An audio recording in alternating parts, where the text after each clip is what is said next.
옆 사람하고 한번 인사하겠습니다. 잘 오셨습니다.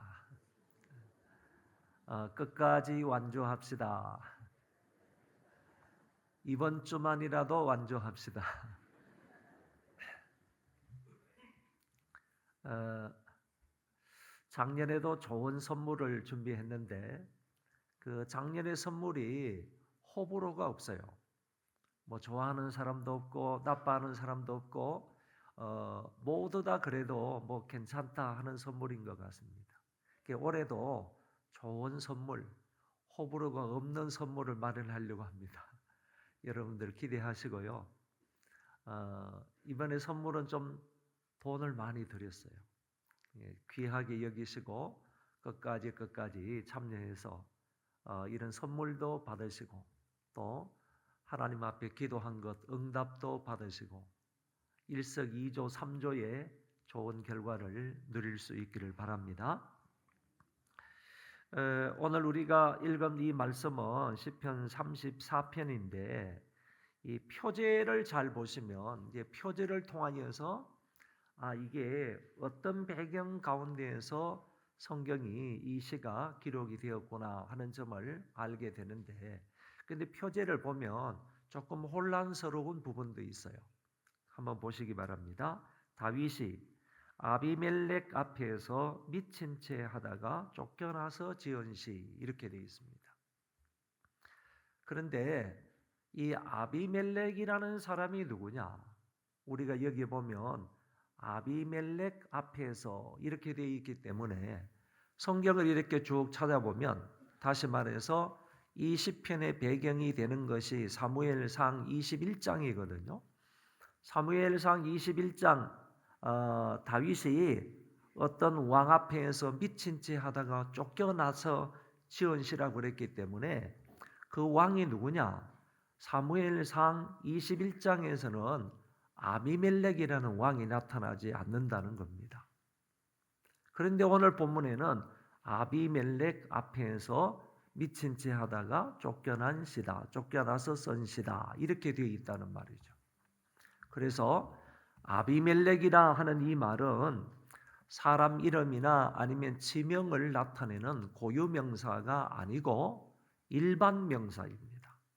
일반 명사라는 말은 마치 애굽의 바로라고 말하는 것처럼 파라오라고 말하면 왕이라는 얘기잖아요. 그렇죠? 그래서 애굽의 파라오, 애굽의 바로 그러면 애굽의 왕이라는 일반 명사이지 바로라는 것이 고유명사 사람의 이름이 아니라는 것 우리가 알고 있지 않습니까? 그렇기 때문에 애굽의 왕 아니면 애굽의 바로 그러면 그 바로의 이름이 나와야 되는 거예요. 바로라는 말은 왕이라는 말이니까 이럴 때 쓰는 말이 일반 명사라고 하는 것입니다. 여기 아비멜렉도 일반 명사예요. 고유 명사가 아니고 왕의 이름이 아비멜렉이 아니라 왕이라는 뜻입니다. 왕이라는 뜻이에요. 그래서 블레셋 지역에서는 아비멜렉 그러면 왕이라는 일반 명사이다. 그러면 그 왕 이름이 누구냐?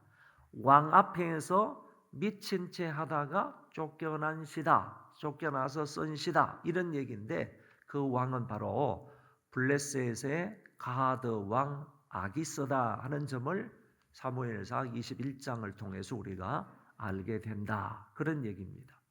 그래서 사무엘상 21장에는 나타나지 않는 그 어떤 이름 비슷한 아비멜렉이라는 것이 여기 등장을 하는데 이 말은 일반 명사로서 왕이라는 뜻을 가지고 있다. 그래서 아기스 왕 앞에서 미친 채 하다가 쫓겨나서 쓴 시가 바로 34편이다. 이렇게 이해하시면 됩니다. 근데 아비멜렉 그러면 또 혼돈이 되는 이름이 또 나와요. 그 21장에 보면 아비멜렉과 비슷한 이름이 또 나온다는 거죠. 아히멜렉이라는 사람이 나와요. 그런데 아히멜렉은요 이스라엘의 제사장으로서 다윗에게 굉장히 우호적인 사람이에요. 그러니까 이스라엘의 제사장이고 다윗에게 우호적인 사람이었던 아히멜렉하고 아비멜렉은 다른 그런 의미를 가지고 있는 말이다 하는 것을 여러분들이 이해를 하시면 성경을 읽는데 도움이 되리라 이렇게 생각합니다. 그런데 다윗이 적어도 몇 년 동안 블레셋 가드 왕에게, 가드라는 말은 그 지역을 말하는 거예요. 도시를 말하는 겁니다. 블레셋 전체 지역에서 5개 도시가 있었는데 그 중에서 가장 번성한 도시가 가드라는 도시였는데 그 지방의 출신이, 그 지방의 왕이 된 사람이 바로 아기스다, 그런 말이에요. 그런데 이 아기스라는 사람이 가드 왕이라고 그랬을 때 우리가 생각해 봐야 되는 것은, 처음에는 다윗이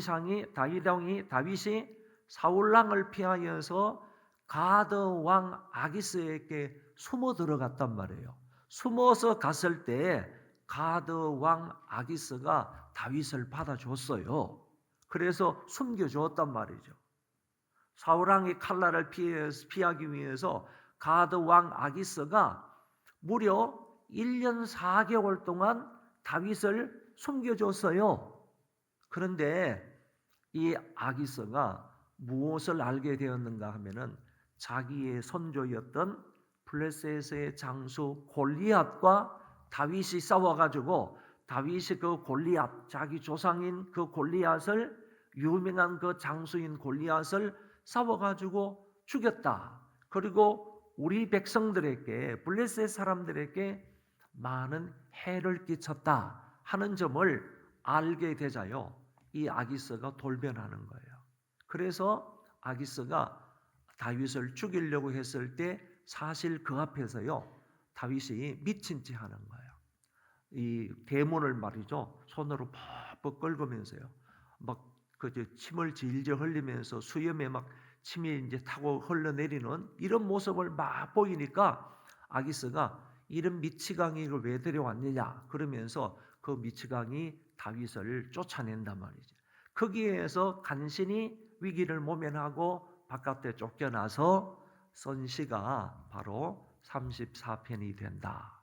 그런데 34편의 말씀을 처음부터 끝까지 읽어보면 조금 이상한 부분도 있어요. 이상하다 하기보다는 좀 더 폭넓은 내용이 담겨져 있다. 다시 말해서 그 블레셋 가드 지방에 이 사람이, 다윗이 숨어서 들어갔다가 나중에는 그것이 발각이 되어서 결국에 미친 채 하다가 쫓겨나고 난 이후에 쓴 시이지만은 단순히 그 사건만을 배경으로 해서 쓴 시가 아니고, 다윗은 지금까지 사울 왕에게 쫓겨다니면서, 그 다음에 적군들을 만나면서, 여러 가지 원수들을 만나면서 괴로움과 고통과 압박이나 위험을 당했을 때 그 가운데에서 하나님 앞에 부르짖어 하나님의 도우심을 받았던 기도응답의 또 다른 간증들을 이 시에 쓰고 있다, 이렇게 보시면 됩니다. 그래서 단순히 사무엘상 21장을 배경으로 해서만 쓰는 것이 아니고 다른 여러 가지 사건들을 종합해서 이 시를 쓰고 있다 하는 점을 생각하시면서 시편을 읽어야 하겠다라는 것입니다. 1절부터 3절의 말씀에 보면 이렇게 말합니다. 내가 여호와를 항상 송축하며 내 입술로 항상 주를 찬송하리이다. 이 다윗은요, 하나님 앞에 예배하기를, 그리고 하나님 앞에 찬송하기를 끊임없이 계속하겠다, 이렇게 고백하고 있는 거예요.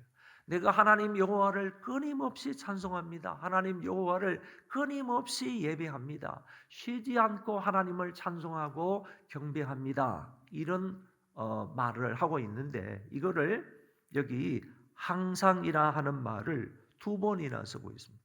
그러니까 항상 계속하겠다는 겁니다. 쉬지 않고 계속하겠다는 거예요.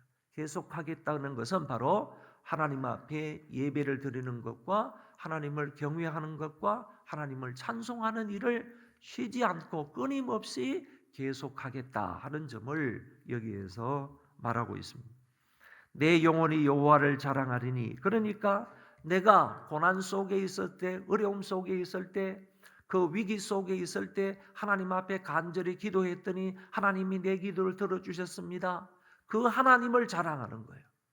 하나님이 내 기도에 응답해 주셨습니다. 하나님이 위경 가운데에서 나를 건져주셨습니다. 환난과 핍박 속에서 나를 건져주셨습니다. 그 하나님을 자랑했더니 곤고한 자들이 이를 듣고 기뻐하리로다.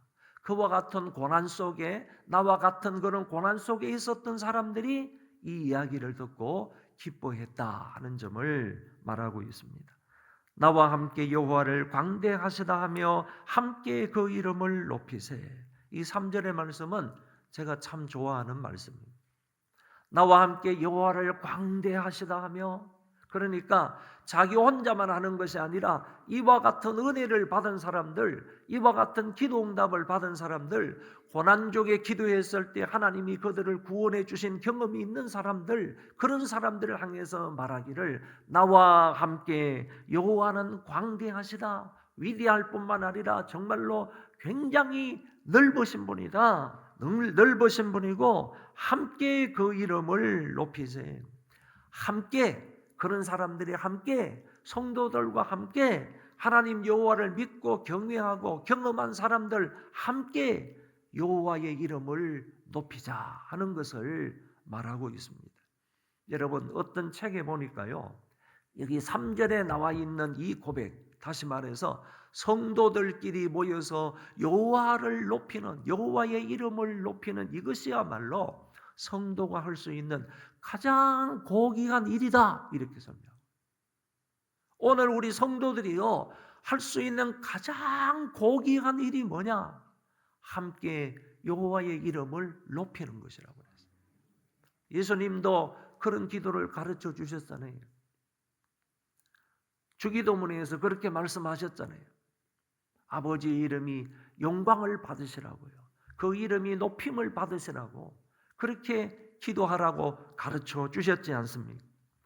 이렇게 3절까지요 여호와의 구원하심에 대해서 감격해서 평생토록 그 은혜에 감사하고 찬송을 하겠다는 그런 말씀을 하고 있습니다.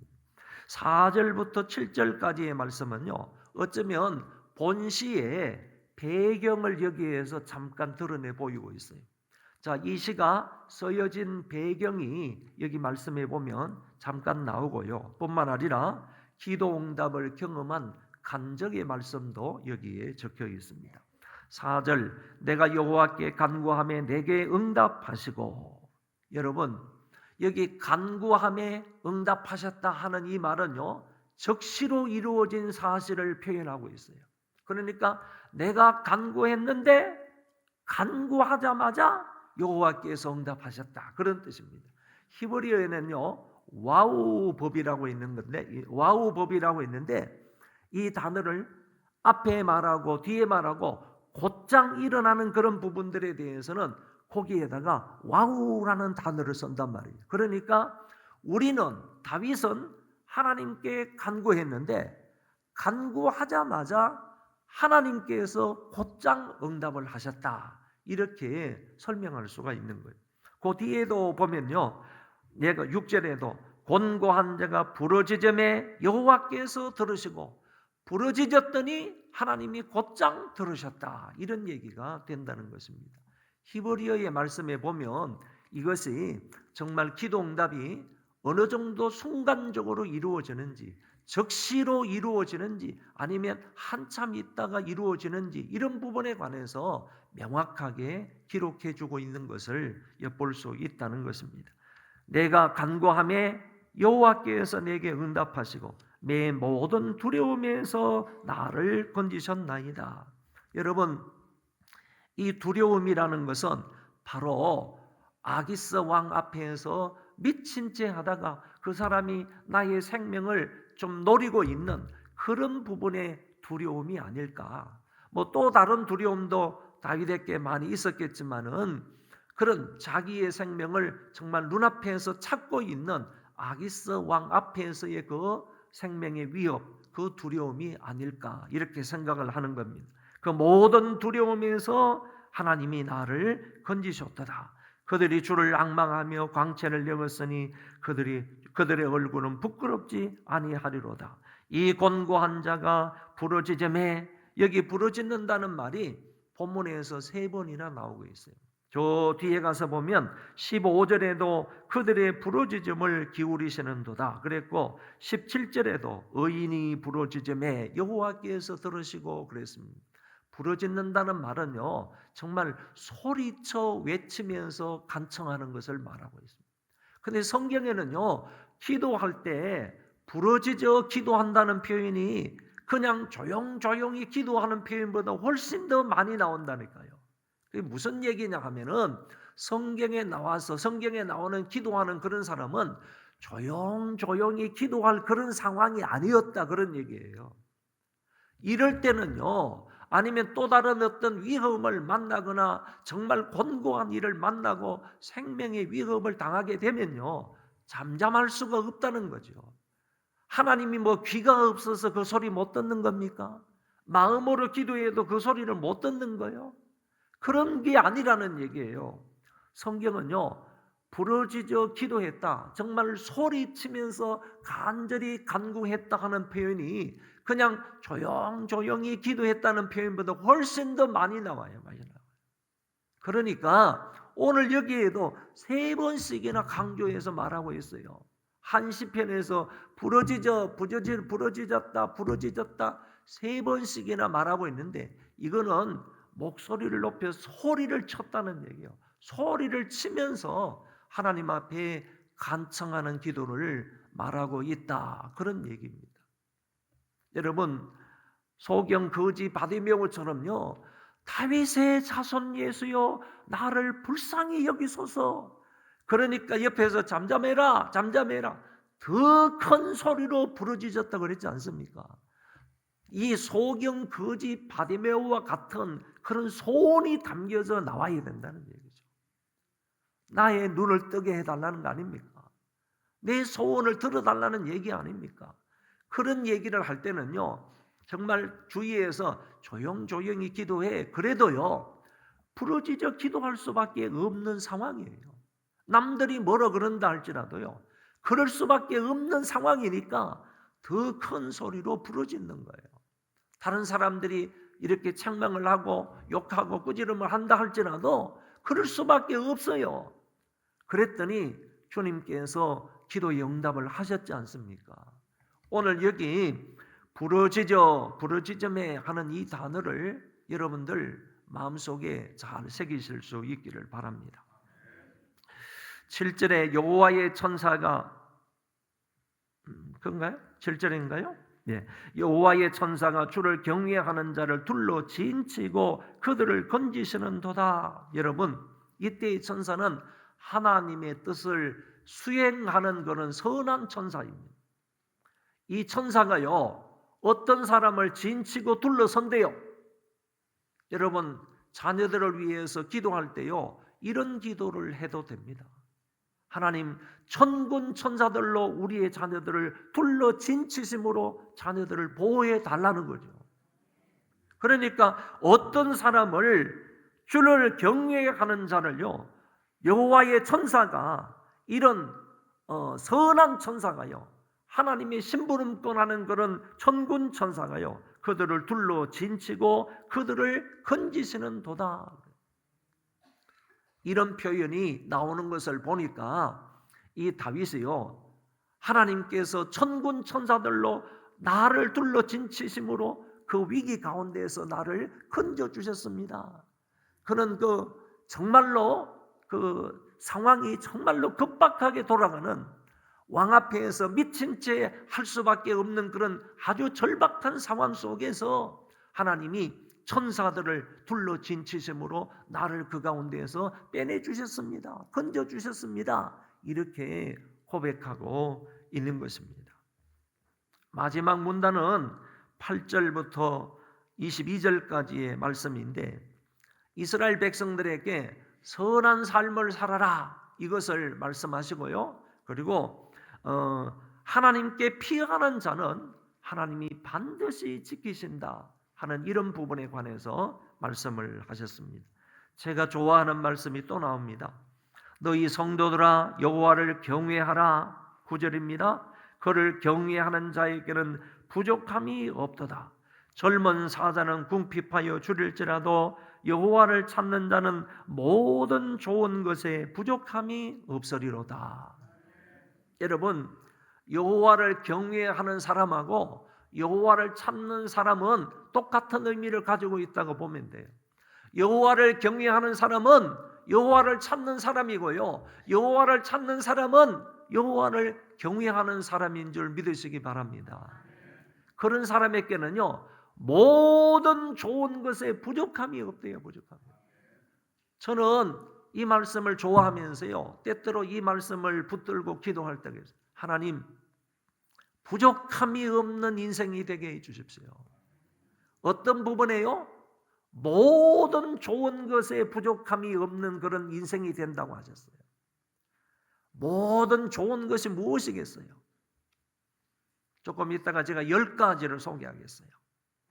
마지막 기도 제목을 드릴 때 10가지를 소개하겠어요.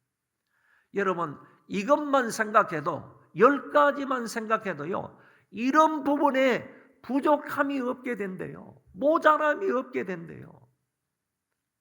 이거 얼마나 큰 복입니까? 어떤 사람에게요? 여호와를 경외하고 여호와를 찾는 사람에게 모든 것이 부족함이 없게 하시겠다. 심지어요 이 다윗이 예를 들어서 이렇게 말했어요. 젊은 사자가 굶주린다 할지라도요. 여러분, 젊은 사자가 굶주리는 거 보셨어요? 애기 사자나 아니면 늙은 사자는 혹시 굶주릴지 몰라요. 사냥에 실패할 수 있으니까. 젊은 사자가 굶주리는 거 보셨어요? 젊은 사자가 혹시 굶주린다 할지라도요 여호와를 경외하고 여호와를 찾는 사람은 모든 좋은 것에 굶주리지 않고 하나님의 은혜 가운데서 체험을 받고 부족함이 없게 된다 하는 것을 말씀하고 있어요. 여러분, 젊은 사자가 혹시 굶주린다 할지라도요 여호와를 찾는 자는 모든 좋은 것에 체험을 받는다, 만족을 얻는다 하는 점을 이렇게 비유적으로 또 말씀을 해 주셨습니다. 그리고 나서 11절 보세요. 너희 자녀들아 와서 내 말을 들으라. 내가 여호와를 경외하는 법을 너희에게 가르치리로다. 여기 여호와 경외하는 법을 자식들에게 가르치겠다고 결심하는 부분을 볼 수 있어요. 그러니까 다윗이 하나님의 은혜를 많이 배우고 경험을 하고 하나님을 많이 경험을 하고 체험을 했단 말이죠. 그리고 하나님 앞에 기도했을 때 많은 응답을 받았어. 그러니까 하나님 경외하게 되면, 하나님을 찾게 되면 하나님께서 만족함을 주신다는 것을 이제 여호와 경외하는 법을 자식들에게 내가 가르치겠다 이렇게 말하고 있는데, 중요한 단어가 가르치리로다 하는 이 단어입니다. 원문의 뜻은 어떻게 되어 있는가 하면 내가 반드시 가르쳐서 저들로 하여금 숙달되게 하겠다 하는 의미를 가지고 있어요. 한번 다 같이 한번 따라하겠습니다. 반드시 가르쳐서 저들로 하여금 이 일에 숙달되게 하겠다. 그러니까 여호와 경외하는 법을 자식들에게 반드시 가르치겠다는 거야. 그리고 그냥 가르쳐서 말겠다는 것이 아니고 숙달되도록 그들에게 익숙하게 되도록 가르치겠다. 이렇게 시편 기자가 말하고 있는 거예요. 저와 여러분도 그랬으면 좋겠습니다. 정말 그냥 허지부지 한두 번 해가지고 많은 것이 아니라 여호와 경외하는 법을 자식들에게 반드시 가르치시고요. 뿐만 아니라 그 자녀들에게 숙달될 정도로요. 여호와 경외하는 것을 숙달될 정도로 우리가 가르치는 은혜가 있기를 바랍니다.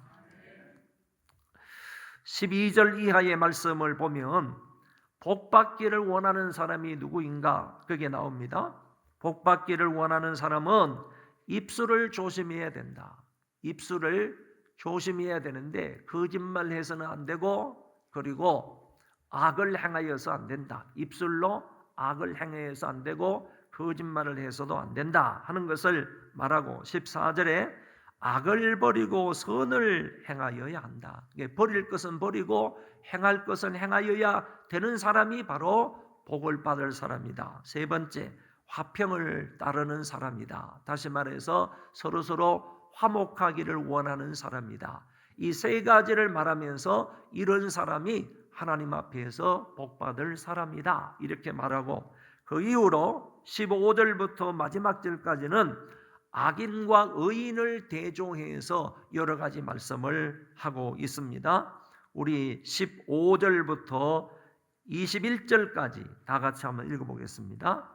시작. 여호와의 눈은 의인을 향하시고 그의 귀는 그들의 부르짖음에 기울이시는도다.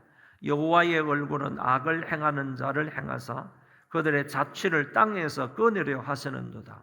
의인이 부르짖음에 여호와께서 들으시고 그들의 모든 환난에서 건지셨도다. 여호와는 마음이 상한 자를 가까이 하시고 충심으로 통회하는 자를 구원하시는도다. 의인은 고난이 많으나 여호와께서 그의 모든 고난에서 건지시는도다. 그의 모든 뼈를 보호하시며 그 중에서 하나도 꺾이지 아니하도다. 악이 악인을 죽일 것이라 의인을 미워하는 자는 벌을 받으리로다. 아멘. 이렇게 해서 악인은 악으로 인하여서 결국에 망한다는 얘기고, 의인은 하나님의 은혜와 인도와 복을 받는다 하는 점을 여기에서 말씀을 하셨습니다. 결론이 22절입니다. 제가 읽겠습니다. 여호와께서 그의 종들의 영혼을 속량하시나니, 당신의 종들의 영혼을 그 사람들의 죄를 하나님께서 다 속량하신다. 그리고 그에게 피하는 자는 다 벌을 받지 아니하리로다. 그에게 피하는 자, 여호와께 피하는 사람은 결국 심판을 받지 않는다 하는 면을 여기에서 말씀을 하셨습니다. 자, 마지막 부분에 가서 기도 제목을 보겠습니다. 92페이지.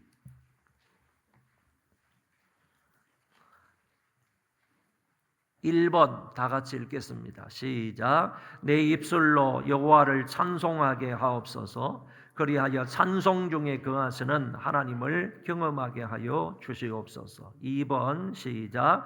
자녀들이 십계명을 잘 지킬 수 있게 해 주시옵소서. 3번 시작. 자녀들이 관계를 바르게 잘 맺고 살아가게 해 주시옵소서. 부모와 자녀, 형제 사이, 친구, 스승과 제자, 이웃, 교우. 네 번째입니다. 자녀들이 여호와를 경외함으로 부족함이 없게 하옵소서.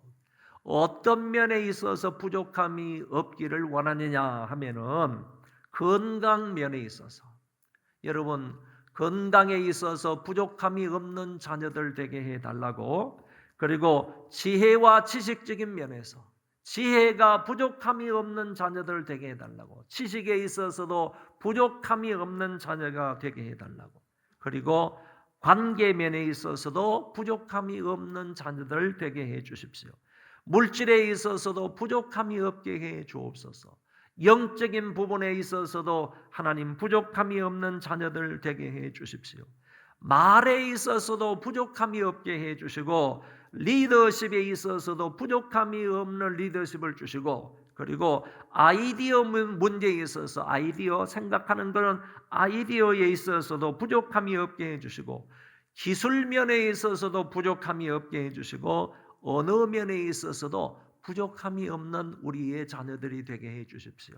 여러분 제가 생각할 때 10가지를 말씀을 드렸지만은요, 10가지만이라도 부족함이 없는 우리 자녀들이 된다면, 우리가 된다면 이게 얼마나 큰 은혜겠습니까?